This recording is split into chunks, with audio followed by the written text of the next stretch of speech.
Bueno, en este encuentro vamos a ver el punto uno de la unidad 3 de la materia, que es las fuentes de la Constitución Nacional. Ya en las primeras unidades vimos lo que era el derecho constitucional en general y las constituciones en general, las constituciones del mundo, sus principales características, cómo se fue gestando esta idea de constitución, vimos lo que era el constitucionalismo. Ahora ya vamos a ir entrando un poco más en lo que es nuestra Constitución Nacional. El primer punto del programa habla de las fuentes de la Constitución Argentina. Y cuando hablamos de fuentes de la Constitución Argentina, primero tenemos que conceptualizar qué es una fuente. Una fuente es todo aquel documento que sirvió para el convencional constituyente de 1853-1860 para crear o para redactar la Constitución. Es aquel instrumento que tuvo a la mano como reflejo o como, valga la redundancia, fuente para extraer las principales nociones de lo que sería la Constitución que iban a redactar. En términos claros o más concretos, para darles un ejemplo a ustedes de qué sería una fuente, imagínense que ustedes están trabajando en la comuna para la municipalidad y se les encarga trabajar en la redacción de una ordenanza impositiva o de una ordenanza que regule la distribución edilicia en el municipio. Muy probablemente lo primero que haríamos sería buscar otras ordenanzas similares de otros municipios que ya hayan dado resultado para una determinada actividad o lo que sea, y tomar las cosas que nos hagan falta o que nosotros entendamos que se adecúan a la realidad o a la normativa que queremos dictar. Eso básicamente es una fuente y es lo que los convencionales constituyentes del año 1853 también hicieron y tuvieron a la vista. Las principales fuentes, si ustedes abran cualquier manual de derecho constitucional, van a encontrar que la principal fuente a la que muchos hacen referencia es a la Constitución de Estados Unidos, al proyecto de uno de los convencionales que se llamó Benjamín Gorostiaga y al proyecto de Juan Bautista Alberdi, que previo a la sanción de la Constitución había escrito un libro que se llamaba Las Bases, donde ahí proponía un proyecto. Hay mucha discusión en nuestra doctrina sobre cuál fue más importante o no. La verdad que los tres fueron más importantes. En un segundo lugar aparecen la Constitución de Chile de 1833, la Constitución del 26 de la Argentina, la Constitución de Cádiz de 1812, para algunos autores la Constitución de Suiza de 1848, para algunos autores la Constitución del 26 de la Argentina ocupaba como un primer lugar. Un autor que se llama Colautti dice que los tres textos que tuvieron los convencionales constituyentes de 1853 eran la Constitución de Estados Unidos, la Constitución de 1826 y el texto de Alberdi. Para ponernos un poco en órbita y tener en cuenta cómo es esta situación, la convención se forma el 8 de noviembre de 1852 y decide encargarle a una comisión redactora formada por 5 que redacten un proyecto. En esta comisión estaba Benjamín Gorostiaga.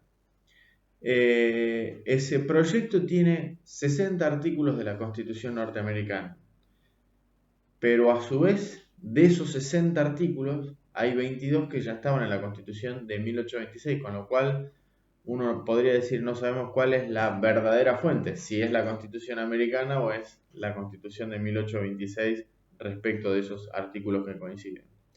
Lo que sí es seguro es que de la Constitución norteamericana nosotros tomamos el sistema de supremacía constitucional, el sistema de presidencialismo. Los artículos 116 y 117 de nuestra Constitución tienen un reflejo idéntico en la Constitución norteamericana. Como vamos a ver también en esta misma unidad, el preámbulo tiene una gravitación notable, hay unas pequeñas diferencias.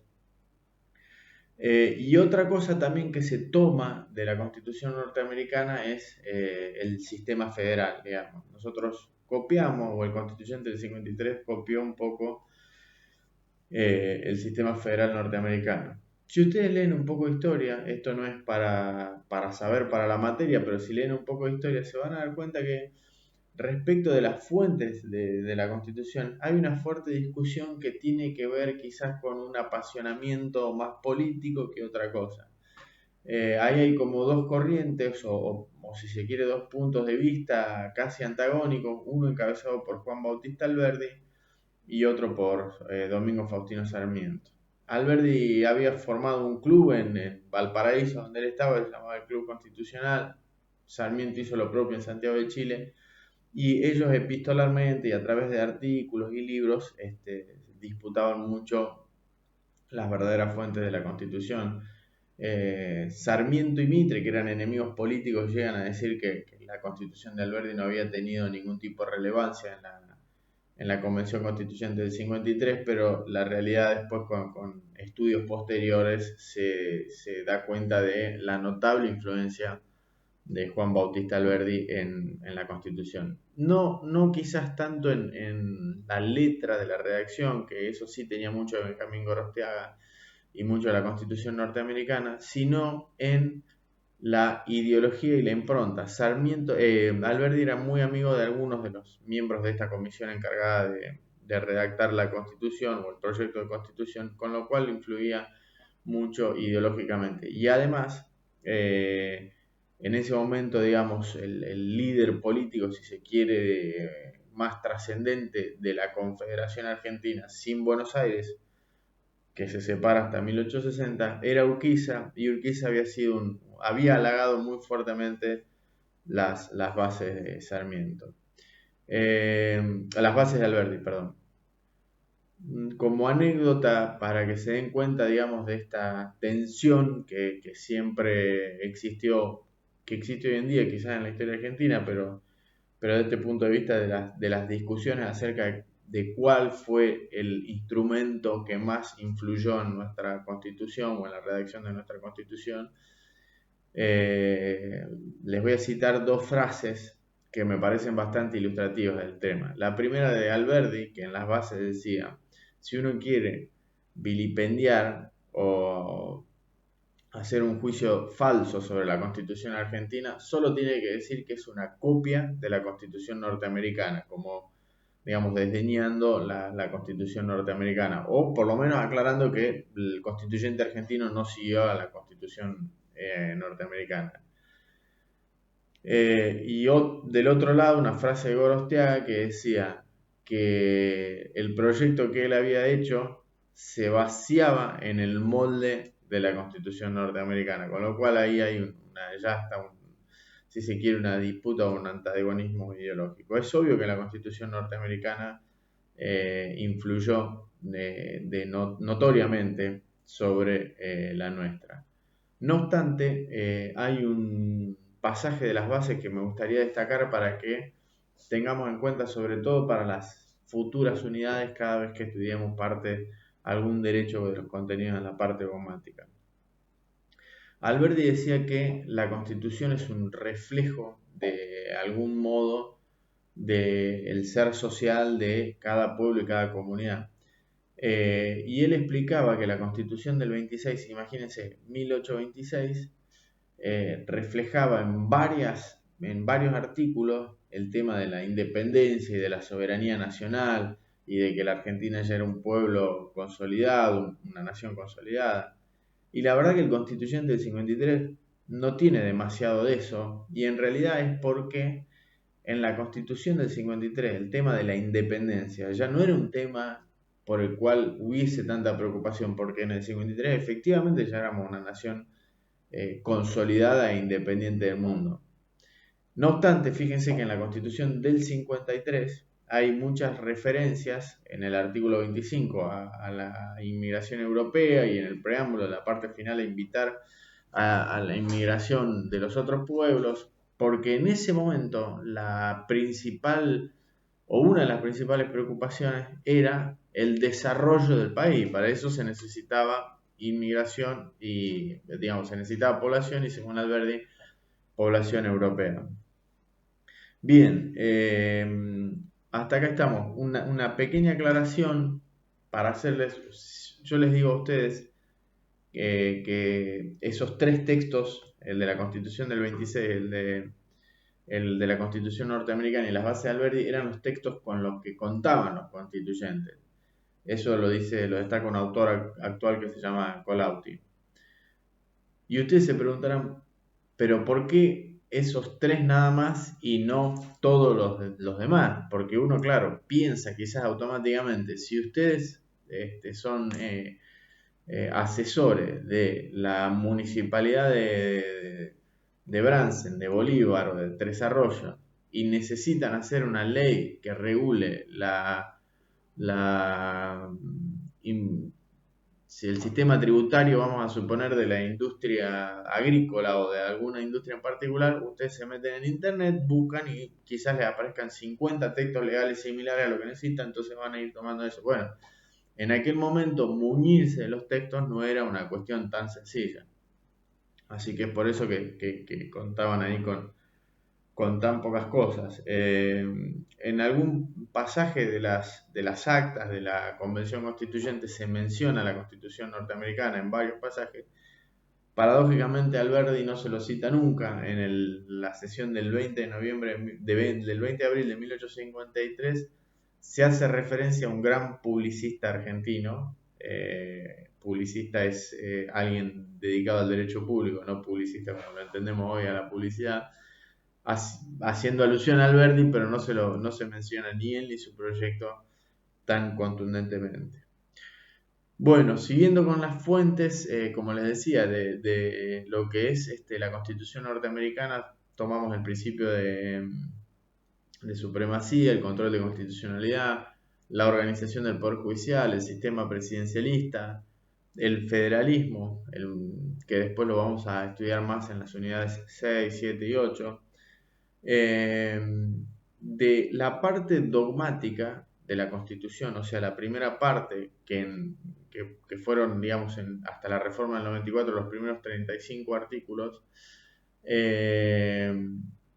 eso fue tomado de muchos textos, pero sobre todo de mucha influencia francesa, tanto de la Declaración de los Derechos del Hombre y del Ciudadano de 1789 como de las Constituciones de Francia de 1791 y 1792. El derecho de propiedad, los principios de igualdad. Eso lleva a autores como Colautti a decir que había una doble fuente, digamos. La primera parte de la Constitución que hablaba de derechos tenía un tizne mucho más francés, y la parte organizativa de la Constitución, que ahora les voy a explicar lo que es, tenía un tizne mucho más norteamericano, estadounidense. Después hay derechos en particular, como por ejemplo, bueno, la igualdad es más que una igualdad jurídica o una garantía, es todo un principio filosófico que adopta la Constitución del 53. La igualdad la encontramos ya en proyectos elaborados por Mariano Moreno en 1810.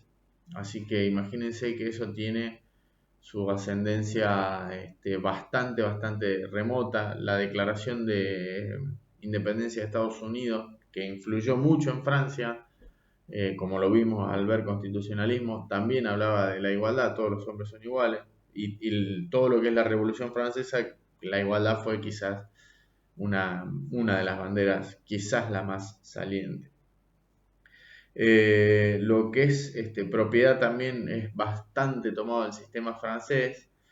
Las garantías judiciales, que es el artículo 18 de la Constitución y que ya se van a estudiar en las unidades 11 y 12, eso ya viene desde la Carta Magna de 1215, que la vimos cuando vimos la parte de constitucionalismo. El Agreement of People ya tenían varias de esas garantías.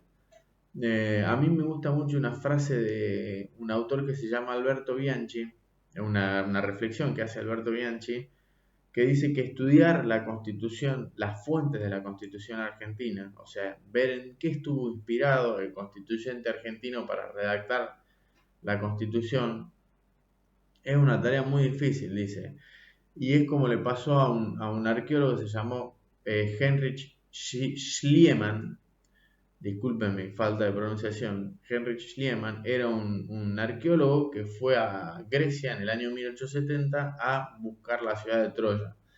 Y dice que a medida que empieza a hacer las excavaciones, no encontró una, sino varias ciudades, porque estaban puestas una sobre otra, digamos, o no puestas, sino se fueron tapando con el tiempo. Y dice, estudiar la fuente de la Constitución es como estudiar distintas capas geológicas. Y da dos ejemplos que me parecen bastante interesantes. Uno es el del artículo 99, inciso 2, que son las facultades del presidente de emitir reglamentos para reglamentar básicamente la ejecución de leyes. Esto se los hago de una manera muy breve. El Congreso dicta una ley, el presidente la tiene que poner en funcionamiento, que es reglamentar. Ya cuando veamos Poder Ejecutivo, esto se les va a explicar en profundidad. Y Bianchi dice, bueno, ese artículo que nosotros tenemos no estaba en la Constitución de Estados Unidos, así que ahí descartamos que la Constitución haya sido fuente.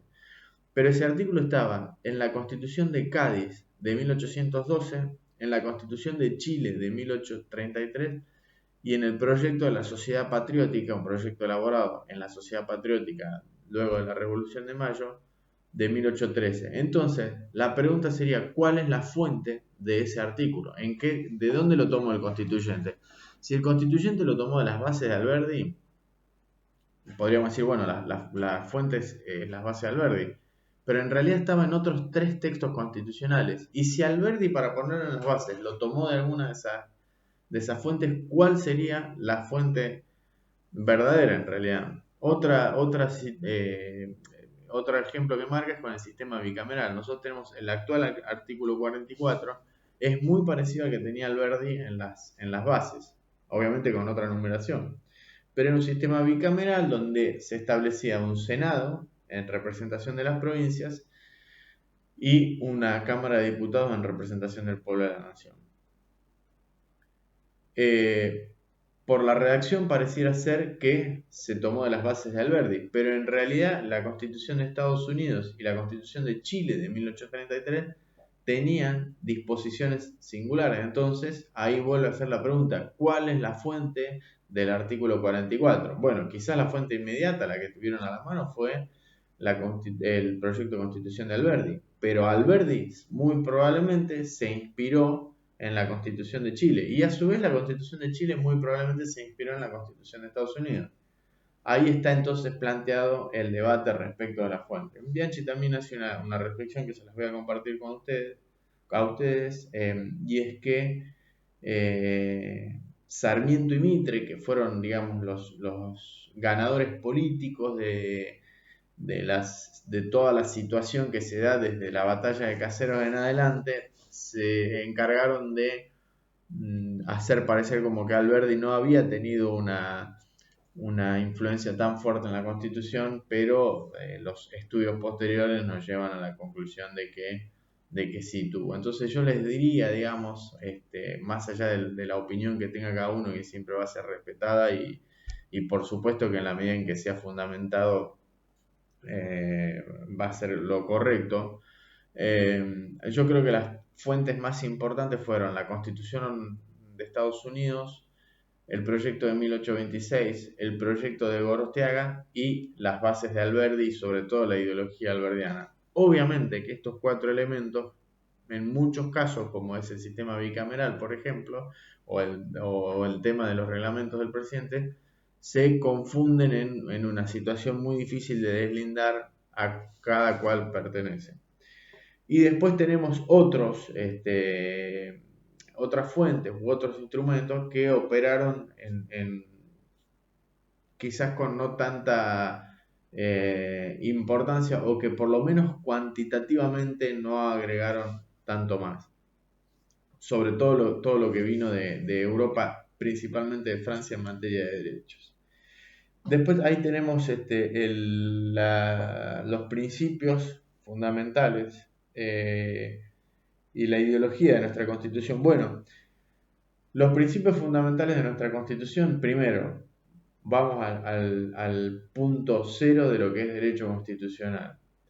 El derecho, siempre que hablamos de derecho constitucional, hablamos de respeto de las libertades y dignidad del hombre. O sea que la consagración de derechos yo les diría que es como el eje, el principio medular de nuestro sistema constitucional. División de poderes, soberanía popular, supremacía de la Constitución. Esos son los principios fundamentales del sistema republicano, el garantismo, son los principios, la igualdad, se me van ocurriendo a medida que voy hablando, son los principios fundamentales, trascendentales de nuestra Constitución. Son, vamos a decirlo de alguna manera así, para que se entienda, son los valores sobre los cuales se asienta nuestro sistema constitucional. Nos sirven no solo para cubrir algún vacío, sino para determinar o para explicar cómo deben ser interpretadas todas las cláusulas de la Constitución. Muchas veces ustedes van a leer en sus libros que nuestra Constitución tiene una ideología liberal siguiendo lo que fue la ideología de la Revolución de Mayo. Y acá siempre digo que hay que hacer una aclaración. ¿Qué es liberal? Porque si uno está en la realidad argentina del día a día y abre un diario, o bueno, se mete en un diario, me van a disculpar que yo abra un diario de otra época, por ahí lee algunas cuestiones como, bueno, las políticas neoliberales o liberales de los años 90 generaron tal o cual cosa. Bueno, la palabra liberal en la historia argentina ha tomado una connotación que en nuestra realidad vernácula y política significa una cosa. Si lo analizamos desde lo que es la ciencia del derecho constitucional, la ciencia política y el derecho político, el liberalismo como corriente de pensamiento, no es tan parecido a eso, no se asemeja. El liberalismo como corriente de pensamiento, como lo hemos visto un poco en la bolilla de constitucionalismo, en la parte de constitucionalismo, nace o surge o se capitaliza, por decirlo de alguna manera, luego de las tres revoluciones, y es una ideología que tiene como consagración máxima la libertad del hombre. Piensen o retomen aquellas lecciones, el constitucionalismo surge como un rechazo al poder absoluto del monarca y el lema, el Estado gendarme, lo que más buscaba proteger y tutelar era la libertad del hombre. Por eso era un Estado que intervenía lo menos posible, digamos, porque entendía, o el punto de la premisa principal era, a menos intervención del Estado, más libertad va a tener el hombre. Eso entendido así en el contexto político, social y económico de fines del siglo XIX, perdón, de fines del siglo XVIII y principios del siglo XIX. Después ya vimos cómo eso pudo haber traído otras complicaciones, pero cuando se dice que la Constitución tiene una ideología liberal, sí, tuvo una ideología liberal, o en sus orígenes tuvo una ideología fuertemente liberal porque estaba muy preocupada por la libertad como derecho del hombre. Después viene el constitucionalismo social, la reforma, digamos, del periodo 49-57, si uno quiere llamarlo de alguna manera, o del 57 con el artículo 14 bis. Bueno, y después ya en el 94, como vamos a ver, esto se abre, hay un abanico muy, muy importante en lo que es el reconocimiento de derechos sociales. Después tienen ahí las partes de la Constitución. Bueno, se dice que las partes de la Constitución son dos, la parte dogmática y la parte orgánica. La parte dogmática, artículos 1 a 43 y la dogmática del 44 al 129.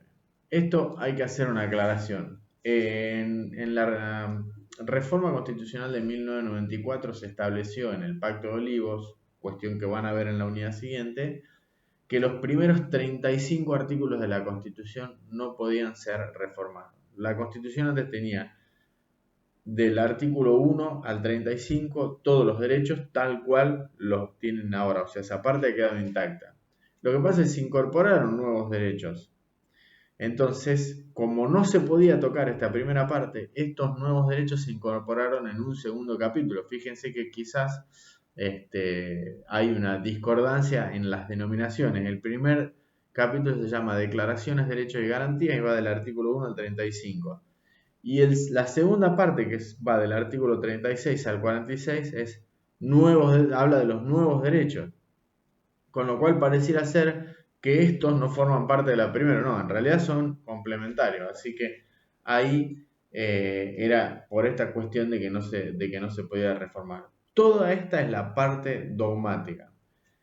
Hay autores que critican con cierta razón la denominación, porque lo dogmático parece está más vinculado a lo irracional, a la creencia basada en la fe, y en realidad todo este plexo valorativo, ahí es donde están los valores y los principios de la Constitución, no tiene tanto que ver con la fe digamos pseudo religiosa, sino tienen que ver con una corriente de pensamiento a la cual nosotros como nación hemos suscrito.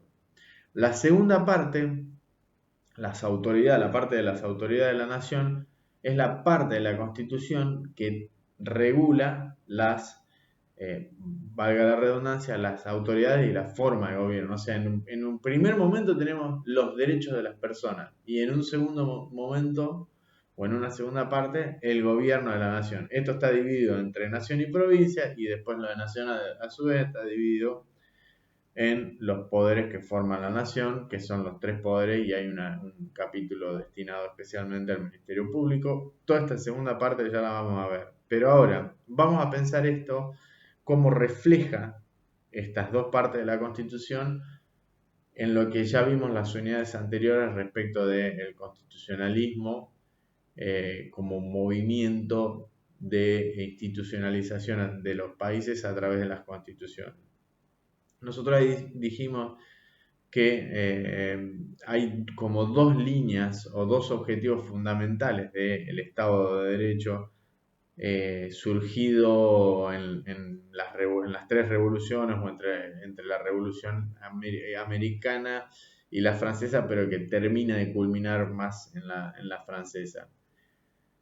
Una es el gobierno de la ley, para lo cual necesitamos ponerle límites o emanarles directivas a nuestros gobernantes. Esto lo pueden ver cuando se habla de Sieyès y los tres momentos de la nación, que fue abordado en las unidades anteriores. Y la otra cuestión era asegurarle a todos los ciudadanos un complejo de derechos, digamos, asegurarle los derechos esenciales, derechos básicos, lo que hoy llamaríamos derechos humanos. Entonces, lo primero que hace el revolucionario francés es, bueno, este núcleo de derechos básicos se los aseguro a todas las personas por el solo hecho de ser personas. Propiedad, libertad, igualdad, que se ven, digamos, mucho mejor descritos en los primeros 43 artículos de la Constitución. Y en un segundo tramo encararon el problema de poner un límite a los gobernantes, a la actividad de los gobernantes. Digamos, si se quiere un límite de una doble vara, por un lado un límite de lo que no pueden hacer, o mejor dicho, por un lado un estándar de todo lo que están obligados a hacer y por el otro un límite de lo que no pueden hacer. Esto es ordenarles a determinadas personas que nos representan, artículo 22, primera parte del preámbulo y artículo 1, a que hagan una serie de cosas que tienen como fin el bien común. Entonces ahí tenemos las dos partes de la Constitución, son como los dos objetivos fundamentales. ¿Qué es lo que pueden hacer y lo que no pueden hacer acá? Pero por sobre todas las cosas, todo esto es algo que ni el Estado ni ninguna otra persona puede violar, por ejemplo, la correspondencia, la propiedad o la libertad individual o la libertad de transitar. Así que esto, yo siempre digo, las dos partes de la Constitución se reflejan en lo que fueron quizás los objetivos que trazaron la línea del constitucionalismo.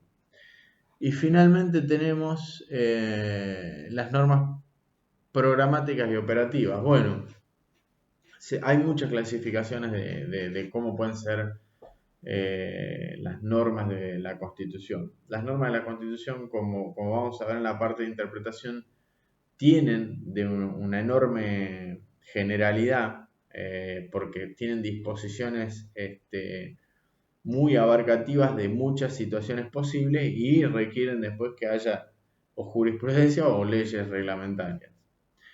Las normas operativas, como la palabra lo dice, son aquellas disposiciones que no necesitan de ninguna otra ley para ser efectiva. Tal es el caso del artículo 15 cuando dice en la nación argentina no hay esclavos, o la confiscación queda eliminada del texto constitucional, digamos.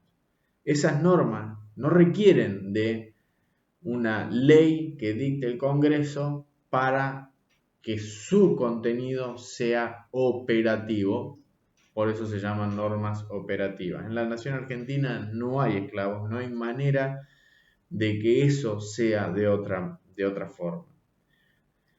Las normas programáticas, al contrario, son las que establecen un principio que necesariamente debe ser reglamentado con una ley del Congreso. El ejemplo de libre que ustedes van a encontrar es el artículo 24 que establece el juicio por jurado de acuerdo a lo que la reglamentación diga. O sea, ahí tenemos un proyecto, una línea directriz o un objetivo, pero que necesita de algo que lo haga efectivo, y ese algo que lo haga efectivo es una ley. Por eso esa norma no es operativa en sí misma, sino es programática. Programática porque le entrega al Congreso o a las autoridades de la nación el mecanismo para que ese derecho, ese contenido se haga efectivo. Con esto, bueno, ya terminamos el punto 1 de la unidad 3, después iremos viendo los demás contenidos.